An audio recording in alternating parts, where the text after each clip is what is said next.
I didn't plan on doing this. Hell, I didn't even want to do this. But because my father told me to, and because I understand why I needed to, it is time that I have a conversation with you all. So here it goes. My name is Amanda Matier, and I was diagnosed with high functioning depression March 14th of this year. I've also been dealing with anxiety and got officially diagnosed in 2015, January 28th of 2015. I did not want to think about it because I thought, you know what, I don't have all this. I'm just upset. I'm just angry. I've just not dealt with things. I just have things I just don't want to talk about. Yeah, I have a counselor who I run from all the time because I just needed someone I could talk to. I was unbiased about everything, but I didn't want to know. And even when the doctor told me in March, I was like, there's no way I can possibly be. But when I thought about it, it's hard for me to get out of bed some days. Sometimes people invite me to go to certain things and I just don't want to go. Not because I don't love y'all, just because mentally, physically, I just can't do it. I just can't do it. And it's like I'm so much in my own head that it stops me from getting anything done or being productive at all. And if you only knew how I've had 100 conversation or 100 takes before I've made any actions or if I even said hello to somebody, it is crazy. And I just got tired of suffering in silence. I got tired of not being able to eat some days. I got tired for physically feeling horrible. And it was because I had held on to the past. It's because I had not had certain conversations that needed to be had. It's because I kept running away from people and self-sabotaging because I didn't think I deserved or was worthy of certain things just because of what I was told or, how certain people treated me and how certain people didn't appreciate me. And so I took all that after all these years and then it's built up and now I'm here. Point for making this video is not to get any sympathy. Trust me, I don't need it. Or to get any attention from myself. Don't need that either.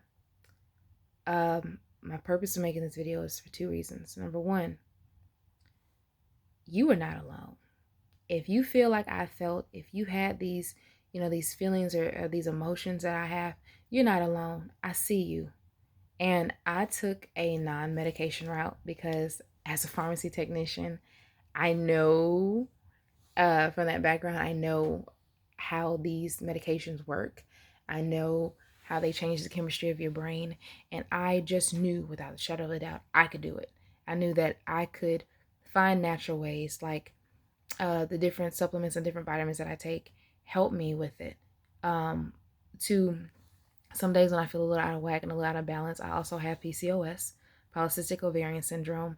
So my hormones are already kind of like imbalanced. So having this also makes it even more difficult. But I told myself that I can eat right, I can work out, I can, take the natural route and I'll be okay. And so far, so good, y'all. But the most therapeutic thing that I've done is start the conversation. Y'all, you cannot continue to keep stuff under the rug. It's not going to help you. It's not. There are certain creepy, crawly skeletons in your closet, and you have to address them. One thing that I learned is no one can hurt you with your truth because it's your truth. If you own it, and if you see those scars and you look at those scars as inspiration, as motivation to keep moving, to show you just how freaking awesome and how resilient and how determined and how persistent you truly are, it changes everything. Your perception of what you've been through changes everything. Positivity is everything. It takes 5 positive thoughts to counteract something that's negative. And I didn't know that. I didn't know negative stuff was that potent. That's why it's so important for you to be surrounded by the right people, listening to the right things, seeing the right things, putting the right things in your body is huge. It's huge. And until this situation, I never really knew the effect that it had. But I'm so glad that God opened my eyes to be able to see. And I listened to my body. I listened to the doctor that I had to tell me the truth about what was going on. And the way he looked at me is when I knew I needed to change and to fix things.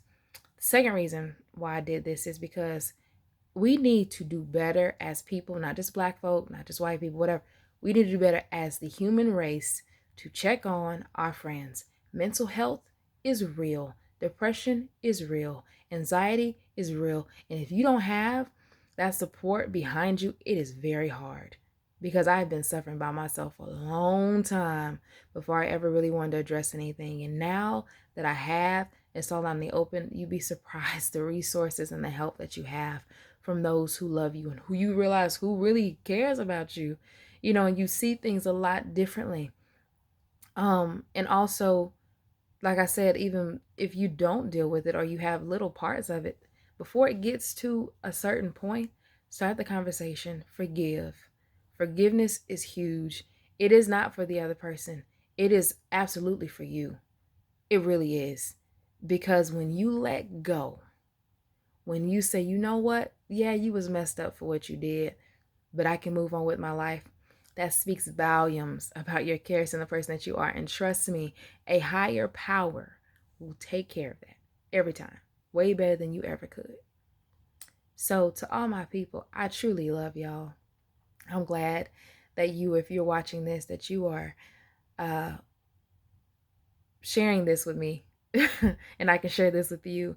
And hopefully what I'm saying is coming across in a way that can help whomever.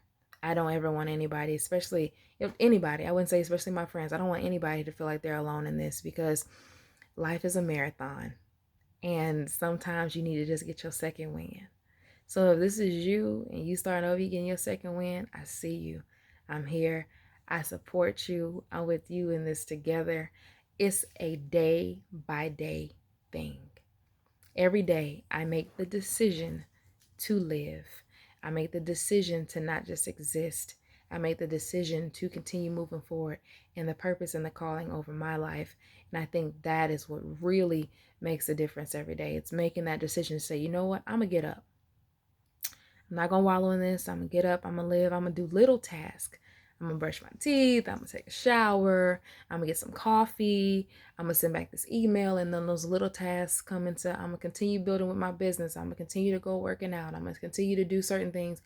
And then before long, you start replacing those negative things and those negative habits with positive things.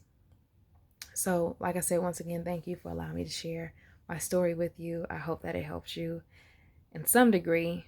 You guys have an amazing life, just in case I never meet any of y'all and I never talk to any of y'all. And if I do, if y'all need anything, always reach out. With love, Amanda.